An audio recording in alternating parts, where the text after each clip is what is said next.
आइए श्याम प्रेमियों, आज एक ऐसे भगत की कहानी सुनाते हैं जो अपने व्यापार में इतना लीन था कि उसे दिन दुनिया की कोई खबर नहीं थी। उसे सिर्फ पैसा पैसा और सिर्फ पैसे के बारे में चिंता थी। उसके घर वाले, उसके परिवार वाले सारे परेशान थे कि सेठ कभी कहीं नहीं जाता, सुबह से लेकर रात तक हर समय पैसे में ही लिपटा रहता है। बहुत दिनों से उसके इष्ट मित्र उसे कहते थे कि तुम हमारे साथ कहीं चलो, अपने बच्चों को लेकर चलो, लेकिन सेठ कहता इसके लिए काफी समय पड़ा है, अभी मुझे सिर्फ पैसा कमाना है। लेकिन एक दिन कुछ मित्रों ने बहुत जोर दिया कि 2 दिन की छुट्टियां हैं, हम खाटू श्याम जी के दरबार में जा रहे हैं, पूरे परिवार को साथ लेकर हमारे साथ चलो। और सेठ उनको ये बात मना नहीं कर पाया और बिना मन के वो उन परिवार वालों और इष्ट मित्रों के साथ खाटू के लिए रवाना हो गया। रास्ते भर वो अपने व्यापार की बातें करता रहा। उसे खाटू जाने की जरा भी इच्छा नहीं थी। लेकिन जब खाटू पहुंचा और बाबा श्याम के मंदिर में पहुंचा और जब बाबा से नजरें मिली, उसके होश उड़ गए। सेठ के परिवार वाले सारे दर्शन करके बाहर आ गए। वो सिर्फ 1 मिनट के लिए मंदिर में आया, लेकिन घंटों तक बाबा के दरबार में खड़ा रह गया। उसको होश नहीं रहा और वो बाबा की तरफ देखकर आंखें बंद करके आंसुओं की धार बहती रही और वो बाबा से मन ही मन बातें करता रहा। जब परिवार वालों ने उसे कहा कि अब चलना है, तो सेठ ने बाबा से कहा, प्रभु मुझे अब हर महीने 11 को अपने दरबार में बुलाओ। और ये कह करके वो बाबा के दरबार से वापस अपने घर को आ गया। 15 दिन बाद 11 आई। सेठ बहुत से लोगों को लेकर अपने साथ बाबा के दरबार में गया। ऐसे हर 11 को वो खाटू जाने लगे। लेकिन एक दिन जैसे ही वो सुबह 11 को घर से निकलने लगा, मुनीम ने कहा, सेठ जी कहाँ जा रहे हो? सेठ ने कहा, अरे मुनीम तुझे पता नहीं, आज 11 है, मुझे खाटू धाम जाना है। मुनीम ने कहा, सेठ जी आपको पता नहीं, आज बाहर के कुछ व्यापारी आने वाले हैं, लाखों का सौदा होने वाला है और वो व्यापारी आज रात को वापस इंडिया के बाहर चले जाएंगे। आपके पास तो मौका है, आप 11 की जगह मावस को खाटू चले जाना। सेठ के मन में ये आया कि हाँ, इसमें क्या फर्क पड़ता है, आज यहाँ व्यापार कर लेता हूँ, सौदा कर लेता हूँ, मैं खाटू मावस को चला जाऊंगा। और सेठ उस दिन खाटू नहीं जा पाया। 11 निकल गई, मावस आई, मावस को फिर कोई व्यापारी आ गया, उसके बाद फिर पूर्णिमा आई, फिर कोई व्यापारी आ गया और इसी तरह सेठ व्यापार में फिर उलझ गया। एक दिन रात को सेठ सोया तो उसके नींदों में उसे ऐसा आभास हुआ कि उसे कोई आवाज आ रही है और उसने बड़े ध्यान से सुना। उसे लगा खाटू वाले श्याम बाबा उसे कह रहे हैं, वाह रे सेठ, मैंने तो सोचा था कि मेरे दरबार में कोई बहुत बड़ा भूला भटका भगत आया है, लेकिन मुझे क्या पता था कि कोई भगत नहीं, एक सौदागर आया है और मुझसे सौदा करके चला गया। आज तू अपने घर में, अपने व्यापार में खूब खुश है, तू वहीं पर खुश रहे। और ऐसा कहकर वो आवाज बंद हो गई। सेठ की आंखें खुली, उसके मन में ग्लानि हो गई। उसने सोचा कि मैं आज ही खाटू धाम जाऊंगा और वो जैसे ही खाटू के लिए निकला, रास्ते में एक्सीडेंट हो गया। सेठ की दोनों टांगे रह गई। अब सेठ अपने पैरों पर खड़ा नहीं हो पाया और उसके मन की मन में ही रह गई। सेठ बहुत तड़पता रहा। एक दिन सेठ अपने घर के दरवाजे पर बैठा, आंसू बहा रहा कि मेरा बुलावा क्यों नहीं आ रहा, मैंने इतनी बड़ी गलती करी, मुझे बाबा के दरबार से इतनी दूरी क्यों हो गई। इतने में उसके घर के सामने से एक डाकिया निकला। सेठ ने डाकिया को आवाज लगाई और कहा, ए डाकिया, तुम तो कलकत्ता, दिल्ली, बम्बई भक्तों का संदेशा लेकर जाते हो, लोगों के चिट्ठियां पहुंचाते हो। आज मेरी एक चिट्ठी, मेरा एक संदेशा मेरे खाटू वाले श्याम बाबा के दरबार में क्या पहुंचा दोगे? डाकिया ने कहा, सेठ मैं तो आजकल खाली रहता हूँ, जब से इंटरनेट का जमाना आया है लोग ईमेल पर ही चैटिंग कर लेते हैं, बताओ तुम्हारा क्या संदेशा है और कहाँ पहुँचाना है। और ऐसे डाकिया ने सेठ से कहा और सेठ ने डाकिया से कहा।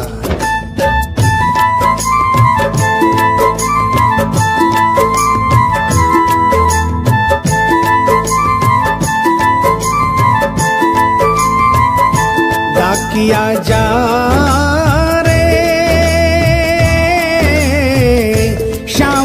संदेशो दीजे, शाम न जाए तो कह दीजे, भगत थार दर्शन न तरसे।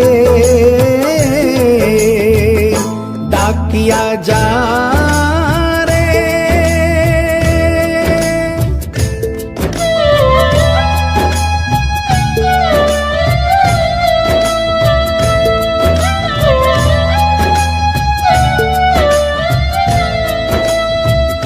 डाकिया ने कहा, सेठ आपका संदेशा तो मैं पहुंचा दूंगा, लेकिन मुझे ये तो बताओ कि आपका संदेशा पहुंचाना क्या है। जहां मुझे संदेशा पहुंचाना है वहां का ठिकाना क्या है। और डाकिया ने कहा,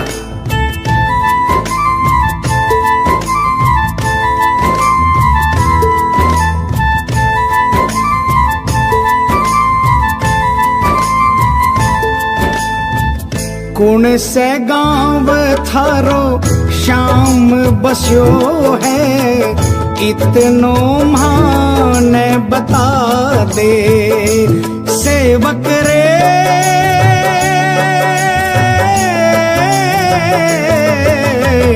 घर तेरे पास है कोई निशानी, माने तू दिखला दे। कैया जानूंगा पहचान, मैं हूँ छोरो अनजान। कैया जानूंगा पहचान, मैं हूँ छोरो अनजान। कैया शाम शु होसी मिलन, डाकिया जा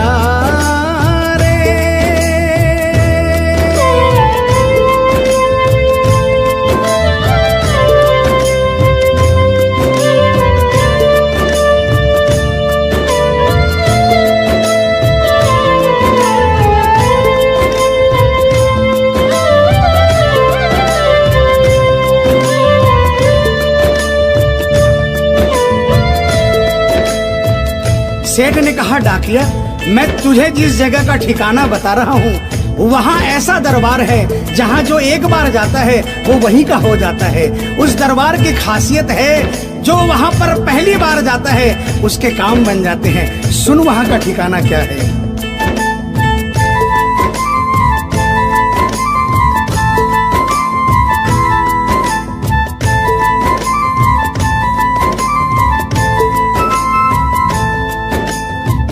खाटू में है श्याम जी को मंदिर, शिखर ध्वजा लहरावे।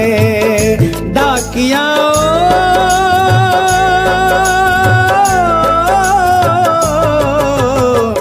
जोड़ी पर हनुमान बिराजे, सेवक चावर ढुलावे। बाके नौबत बाजे द्वार, गूंजे हरदम जय जयकार।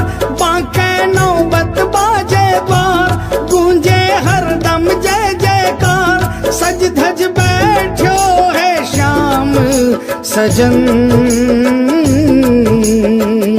डाकिया जा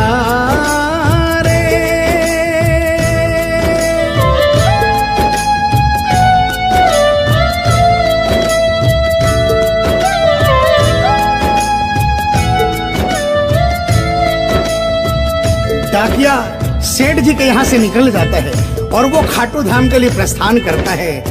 धीरे धीरे वो खाटू पहुँचता है और खाटू पहुंचकर बाबा के मंदिर का पता करता है और मंदिर के नीचे पहुंचकर वो पहले प्रणाम करता है और बाबा के मंदिर की 13 सीढ़ी चढ़ता है। और वो बाबा के सामने पहुंचकर बाबा की तरफ नहीं देखता, पहले अपने झोले में से वो सेठ की चिट्ठी निकालता है और चिट्ठी निकाल के पढ़ने लगता है।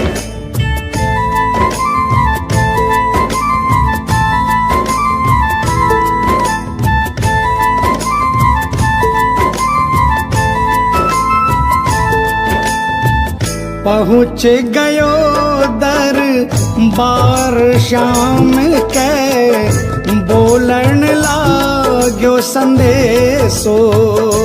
बाबा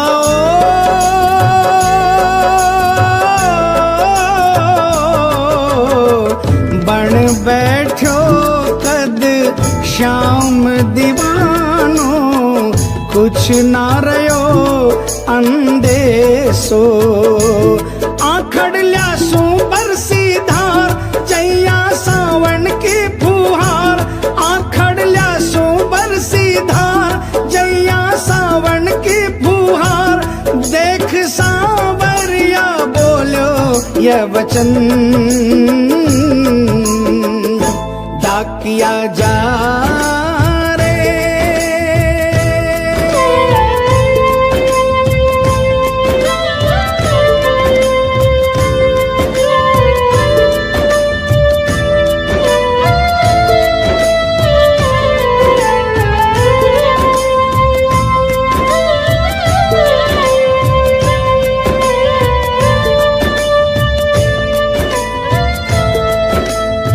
जो ही डाकिया ने सांवरे सेठ की तरफ देखा, उसके होश उड़ गए, उसकी आंखें बंद हो गई, आंखों से आंसुओं की अविरल धारा बहने लगी। उसको ऐसा महसूस हुआ सपने में जैसे कि कोई श्याम प्रभु सिंहासन से उतर कर आ गए। उससे अपने गले से लगा लिया और डाकिये से कहा, कैसे हो डाकिया? डाकिया प्रभु के चरणों में गिर गया, कहा, प्रभु आज मैं धन्य हो गया, इतने वर्षों तक आपके दरबार नहीं पहुंचा, आज सेठ जी के कारण मैं आपके दरबार में पहुंच गया। अब मुझ पर इतनी कृपा कर दो, मुझे अपनी शरण में रख लो। लेकिन बाबा ने कहा, नहीं बेटा, मैं तुझे अपनी शरण में रखूंगा, लेकिन अभी तुझे मेरा एक छोटा सा काम करना है। जिस सेठ ने तुझे ये संदेशा देकर भेजा है, अगर उसके पास मेरा जवाब नहीं गया तो वहां जीते जी मर जाएगा। तू मेरा एक छोटा सा काम कर दे, वापसी संदेशा तू उस सेठ को जाकर दे दे। और बाबा ने कहा,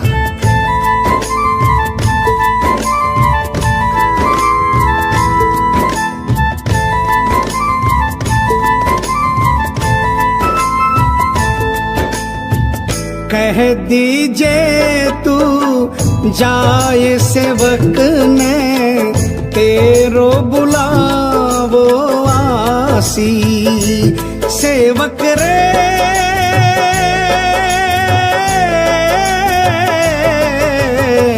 सबकी आस पुराऊं तो तू कैया रह पासी। तेरी सारी जानू बात पूरी करशू मन की आस, तेरी सारी जानू बात पूरी करशू मन की आस। पर बढ़ा मेरे कानी कदम डाकिया जा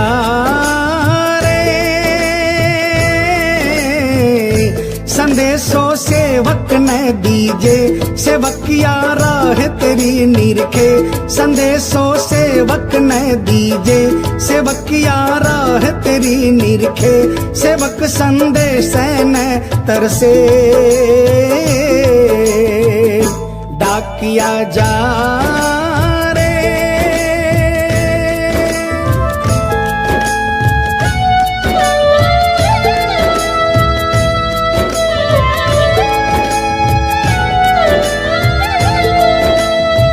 डाकिया श्याम प्रभु के चरणों में प्रणाम करके वापस निकलता है और वो आधी रात को ही सेठ के शहर में आ जाता है। अब डाकिया को इतनी जल्दी थी कि उसने आधी रात नहीं देखी और उसने जाकर सेठ के दरवाजे की घंटी बजा दी। उस दिन सेठ के घर में कोई नहीं था, सेठ अकेला अपने बिस्तर पर पड़ा था। जैसे ही घंटी की आवाज आई उसको लगा कि बाबा का संदेशा आ गया, लेकिन सेठ मजबूर था, वो उठना चाहा लेकिन उठ नहीं पा रहा था। लेकिन अचानक उसने जोरदार जयकार लगाई, हारे के सहारे की। और जैसे ही आवाज आई सेठ के घर में करिश्मा हो गया। सेठ अपने पांव पर खड़ा हो गया, दौड़ कर गया और उसने जाकर दरवाजा खोला। सामने देखा डाकिया खड़ा है। सेठ डाकिया के चरणों में गिर गया और कहने लगा, डाकिया जल्दी बताओ मेरे बाबा ने क्या संदेशा भिजवाया है। और डाकिया ने चिट्ठी निकाली और बाबा के भगत की चिट्ठी का संदेशा निकालकर सेठ के हाथों में थमा दिया। सेठ ने जैसे ही चिट्ठी देखी वो झूम झूम कर नाच नाच कर गाने लगा, आ, आ, आ, आ,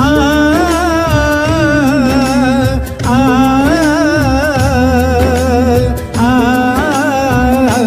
चिट्ठी आई है, चिट्ठी आई है, चिट्ठी आई है, चिट्ठी आई है, चिट्ठी आई है, खाटू से चिट्ठी आई है।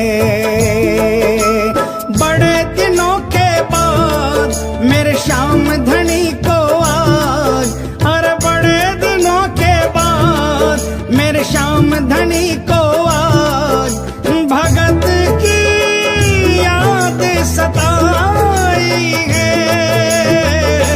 चिट्ठी आई है, चिट्ठी आई है, ओ चिट्ठी आई है, चिट्ठी आई है। सेठ ने वो चिट्ठी वापस डाकिया को थमा दी और कहा, डाकिया आप तो स्वयं बाबा से मिलकर आए हो, इसलिए बाबा का संदेशा अपने मुखारबिंद से मुझे सुनाओ।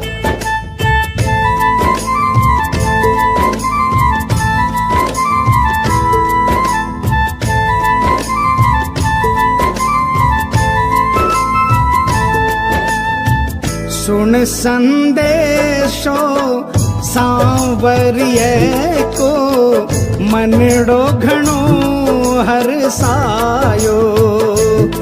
बाबा